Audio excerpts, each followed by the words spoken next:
आजची आपली रेसिपी आहे चहाबरोबर खाण्यासाठी मठरी किंवा तिखट पुऱ्या म्हणू आपण.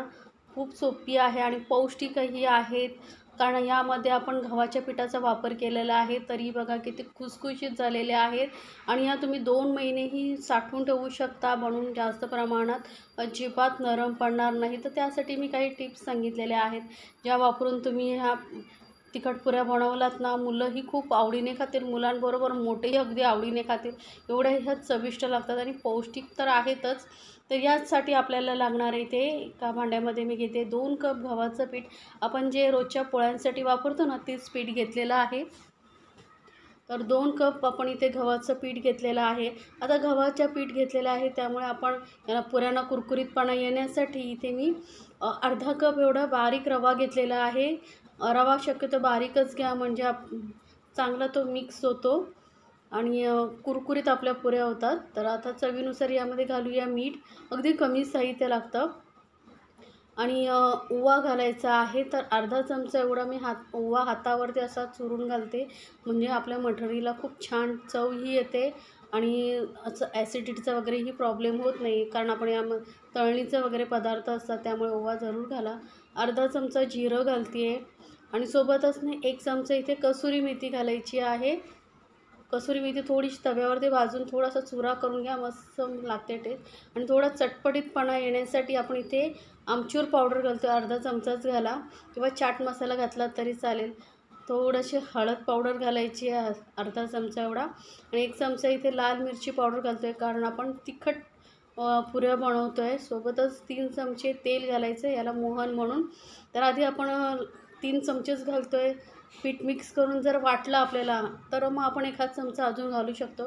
तर इथे आधी सध्या तरी मी 2 कप गव्हाच्या पिठासाठी 3 चमचे तेल घेतलेलं आहे आणि हे नॉर्मल रूम म्हणजे थंडच दूध तेल आहे. गरम वगैरे करून घ्यायची गरज नाही. आता ह्याला चांगलं आपण मिक्स करून घेणार आहोत, म्हणजे तेल चांगलं चोळून घ्यायचं आहे पिठाला, म्हणजे व्यवस्थित सर्व तेल आहे पिठाला लागेल. तर चांगलं चोळायचं आहे बघा, असं या पद्धतीने. असं काय होतं, सगळे साहित्यही मस्त एकजीव होतं आणि तेलही लागतं, त्यामुळे एकदम व्यवस्थित मिक्स करून घ्यायचं आहे. तर आता अशी बघा, थोडंसं पीठ घेऊन घट्ट मूठ करून बघायची आहे. मूठ होते म्हणजे आपण जे तेल घातलेलं आहे ते बरोबर आहे. तर अजून तेल घालायची गरज नाही. आता थोडंसं पाणी घालून आपण हे पीठ अगदी घट्टसर मळून घ्यायचं आहे. लक्षात ठेवा, पीठ चांगलं घट्टच मळायचं आहे, पातळ किंवा सैलसर असं मळायचं नाही आहे. कारण जर तुम्ही सैलसर पीठ मळलात तर पुऱ्या नरम पडतील. त्यामुळे थोडंसं पाणी थोडं घालून चांगलं असं घट्टसर आपल्याला गोळा मळून घ्यायचा आहे.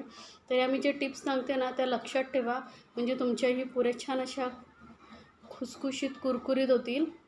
तर अगदी चांगलं असं आपल्याला हे पीठ मळून घ्यायचं आहे. तर बघा, पीठ मस्त असं घट्ट मळून घेतलेलं आहे. जोरात असं प्रेस करावं लागतं, एवढं घट्ट असं मळून घ्यायचं आहे. आता यामध्ये आपण रवा घातलेला आहे, त्यामुळे या पिठाला आपल्याला थोडा वेळ रेस्ट करण्यासाठी ठेवावं लागेल, म्हणजे रवा छान असा मुरला जाईल. तर आता या पिठाला आपण झाकून कमीत कमी अर्धा ते 20 मिनटं तरी साईडला ठेवून देऊया. तर साधारण मी अर्धा तास ठेवलं होतं पीठ. बघा, मस्त असं घट्ट झालेलं आहे, रवा छान फुलला गेलेला आहे. तर अजूनही मस्त थोडा वेळ आपण मळून घेऊया पीठ, म्हणजे व्यवस्थित सगळं मटरी आपली आहे, पुऱ्या छान होतील खुसखुशीत. तर थोडंसं मळून घ्यायचं, जास्त नाही. आता या पिठाचे मी समान 4 भाग करून घेणार आहे. 4 गोळे बनवून घेते, म्हणजे लाटायला आपल्याला सोपं पडेल. तर एका 2 कप गव्हाच्या पिठामध्ये असे 4 गोळे आरामात होतात. तर मैदा न वापरता आपण ही पुऱ्या बनवतो, त्यामुळे पौष्टिकही आहेत. तुम्ही डब्यामध्ये भरून ठेवा, मुलांना भूक लागली की चटपट खाऊ शकतात आणि खरंच चवीला एकदम अप्रतिम लागतात. ते एकदा नक्की बनवून बघा. आपले हे 4 गोळे बनवून झालेले आहेत. आता आपल्याला याला लाटायचं आहे. तर यासाठी आपण पोळपाट आणि लाटणीला तेल लावून घ्यायचं आहे, पीठ नाही लावायचं. त्यामुळे काय होतं माहिती आहे, म्हणजे जेव्हा आपण तळतो ना, तेव्हा सगळं पीठ कढईमध्ये होतं. त्यामुळे तेल लावूनच आपल्याला याला लाटून घ्यायचं आहे. थोडंसं तेल लावून पुन्हा लाटून घेऊया आपण. तर व्यवस्थित मी पोळपाटाला तेल लावलेलं आहे. आणि आपण याला मस्त अशी पातळ असं लाटायचं आहे. आणि पोळी ही लक्षात ठेवा आपल्याला पातळ लाटायची आहे, जाड नाही लाटायची. जर तुम्ही जाड लाटलात तर मग पोळ्या ज्या पुऱ्या आहेत त्या नरम पडतात. तर ह्या लक्षात ठेवा छोट्या छोट्या गोष्टी. बघा इतपत आपल्याला ही पोळी पातळ लाटून घ्यायची आहे. तर आता याला असा जो चमचा असतो काट्यावाला त्याने आपण असे टोचे मारून घ्यायचे. यामुळे काय होईल, आपल्या ज्या पुऱ्या आहेत त्या आपण तळतो तेव्हा त्या फुगणार नाहीत. फुगल्या तर त्या नरम पडतात थोड्या वेळाने. त्यामुळे असं खुसखुशीतपणा येण्यासाठी कुरकुरीतपणासाठी असं टोचे मारून घ्यायचे तर आपल्याला, किंवा मग असं चमचा नसेल तर सुरीने वगैरे तुम्ही असं टोचे मारून घेतलात तरी चालेल. आता इथे असा ग्लास वगैरे घ्यायचा आहे. आता इथे मी मोठ्या साईजच्या पुऱ्या बनवते. मोठ्या साईजच्या दिसायलाही खूप सुंदर दिसतात आणि खाण्यासाठी खूप छान लागतात. आता तुम्हाला छोट्या बनवायचं असेल तर छोटा ग्लास घ्या. त्याने या पुऱ्या कट करून घ्या अशा गोल. तर असे एकच मोठी पोळी लाटून घेतली ना की एका वेळेस भरपूर पुऱ्या होतात.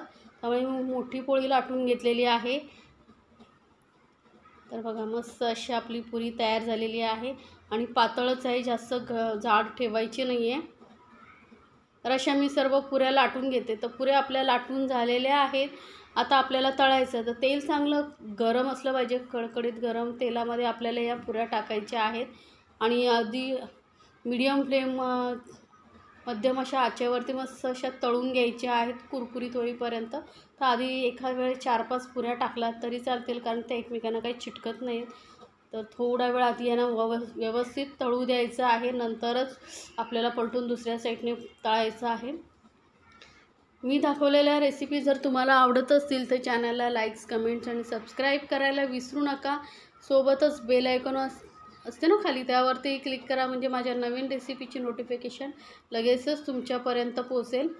तर बघा एका साईडने अशा थोड्या तळल्या गेल्यानंतर यांना दुसऱ्या साईडने आपण असं पलटून तळून घेऊया. तर पुऱ्या मध्ये मध्ये अशा आलटून पलटून आपण यांना छान असं तळून घ्यायचं आहे. आणि पातळ लाटल्यामुळे काय होतं, मस्त अशा पुऱ्या खुसखुशीत होतात, कुरकुरीत होतात आणि टोचे मारले त्यामुळे बघा पुऱ्या अशा फुलत नाहीत आणि मस्त अशा छान अशा कुरकुरीत अशा आपल्या पुऱ्या तळून झालेल्या आहेत. बघा आता बघूनच तुम्हाला समजलं असेल, मस्त अशा पुऱ्या तळल्या गेलेल्या आहेत. तर एक्स्ट्राचं जे तेल असेल ते पूर्ण काढून घ्यायचं आहे.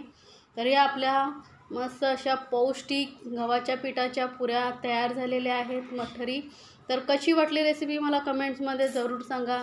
आणि रेसिपी आवडली तर तुमच्या चॅनलला लाईक्स, कमेंट्स आणि सबस्क्राईब करायला विसरू नका. तर बघा किती खुसखुशीत अशी आपली ही पुरी झालेली आहे.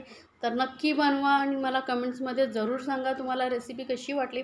आणि मी ज्या काही टिप्स सांगितल्या आहेत त्या पूर्ण तुम्ही वापरूनच पुऱ्या बनवा. अगदी मस्त 2 महिने तुम्ही या स्टोअर करून ठेवू शकता. अजिबात नरम पडणार नाही. मुलं आता घरी आहे त्यामुळे सारखं त्यांना काही ना काही खाण्यासाठी लागतं, तर तुम्ही हे झटपट देऊ शकता.